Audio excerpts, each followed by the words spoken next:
Base करतो आपल्याला एक 3 फुटाचं अंतर सोडायचं आणि असं मार्किंग करायचं. थोडंसं मार्किंग आलं आहे ते मार्किंग खाली आलं. मार्किंग यासाठी केलं आहे की या गोलाच्या आतमध्ये 3 रंग टाकायचे. पहिला रंग त्या मार्किंगवर टाकला. दुसरा रंग टाकताना आधीच्या रंगांमध्ये थोडंसं त्याला मिक्स करून टाकलं. तिसरा रंग हा मध्ये पूर्ण भरून टाकला. हा झाला बेस. बेस केल्यानंतर मी सेंटर पॉईंट काढला. तर सेंटर आणि डिझाईनचा सेंटर आपण एकमेकांना फक्त मॅच केलं आहे. आता जाळीवरती पांढरा, पिवळा आणि पोपटी हे रंग फिक्स आहेत. डिझाईन कोणताही असलं तरी लाईट कलर असल्यामुळे हे बेसला वापरायचे नाही. सुरुवातीला हिरवा रंग मी बाहेर फिरवला. त्याच्याखाली पिवळा रंग आधीच्या रंगांमध्ये थोडंसं ओव्हरलॅप करून फिरवलं. तसंच पांढरा पण पिवळ्यामध्ये ओव्हरलॅप करून फिरवलं.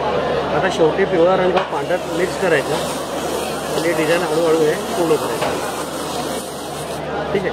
आता जे रंग आपण खाली टाकले होते ना त्या रंगांवरती सगळं डिझाईन हे तयार. ही पूर्ण प्रोसेस यात दिलेली आहे. रंग कोणती खाली टाकायचे आहेत, कोणते